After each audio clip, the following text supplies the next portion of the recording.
Assalamualaikum warahmatullahi wabarakatuh. Perkenalkan nama saya Ariel Edwin Putra Site. Saya akan membawakan materi tentang pajak yang judulnya yaitu tindak pidana dan penyelidikan perpajakan itu sendiri.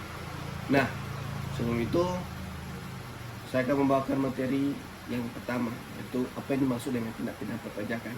Tindak pidana perpajakan adalah bagian dari hukum pajak formil yang diatur secara khusus dalam undang-undang perpajakan itu sendiri. Nah, undang-undang cukai serta undang-undang pajak daerah yang produsen daerah yang disebut dengan undang-undang PDRD.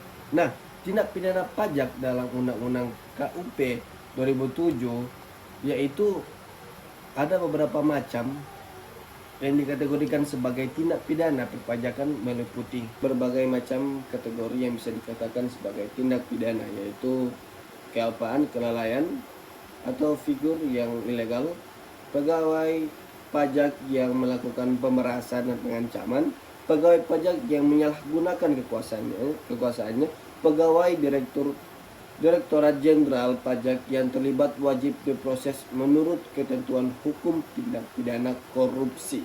Terus kita masuk ke sanksi.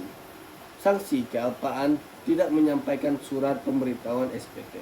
Kedua, menyampaikan SPT yang tidak benar atau tidak lengkap atau melampirkan keterangan yang tidak benar. Yang ketiga, tidak mendaftarkan diri untuk mendapatkan nomor pokok. Dan keempat, menyalahgunakan untuk menggunakan tanpa hak NPWP atau PKP. Yang kelima, tidak menyampaikan pemberitahuan seperti SPT dan lain-lain. Bagaimana proses penyelidikan terhadap perpajakan? Direktur Jenderal Pajak memiliki kewenangan untuk melakukan pemeriksaan bukti permulaan atas tindak pidana perpajakan berdasarkan informasi, yaitu data laporan dan pengaduan yang diterima oleh pemeriksa.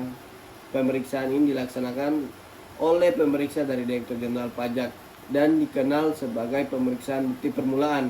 Nah, bukti permulaan ini setara dengan penyelidikan. Nah, Direktur Jenderal Pajak dan dikenal sebagai pemeriksaan bukti permulaan. Pemeriksaan ini merupakan tahap awal sebelum dilakukan penyelidikan tindak pidana perpajakan, walaupun sebenarnya itu sama posisinya. Nah, prosedur pemeriksaan bukti permulaan tindak pidana di bidang perpajakan diatur melalui atau berdasarkan Peraturan Menteri Keuangan. Tujuan dari pemeriksaan bukti permulaan ini adalah untuk memperoleh petunjuk mengenai adanya tindak pidana perpajakan yang telah terjadi. Pemeriksaan ini dilakukan berdasarkan informasi, data, laporan dan perbuatan yang mencakup dengan tindak pidana itu sendiri.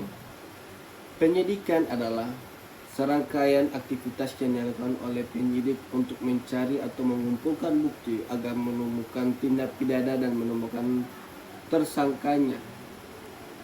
Pihak yang mempunyai kewenangan untuk melakukan penyidikan tindak pidana di bidang perpajakan adalah pejabat pegawai negeri, yaitu pegawai negeri sipil, tertentu dilakukan yang di lingkungan Direktur Jenderal Pajak yang diberi tugas kewenangan dan diangkat untuk menjadi penyidik tindak pidana di bidang perpajakan, yang dalam melaksanakan tugasnya harus mengacu pada ketentuan yang diatur dalam Undang-Undang Hukum Acara Pidana, serta dalam melaksanakan tugasnya dapat meminta bantuan aparat penegak hukum lainnya. Dan apabila terjadi tindak pidana dan sudah ada pembuktian yang dimana itu misalnya bukti dokumen dan lain-lain sebagainya, dan sebelum ada penyidikan atau tindak pidana tersebut harus ada namanya itu aduan. Nah, ketika ada yang sudah mengadu atau ada yang sudah ketangkap tangan, itu bisa langsung diproses. Oke, sekian dari saya. Assalamualaikum warahmatullahi wabarakatuh. Bye bye.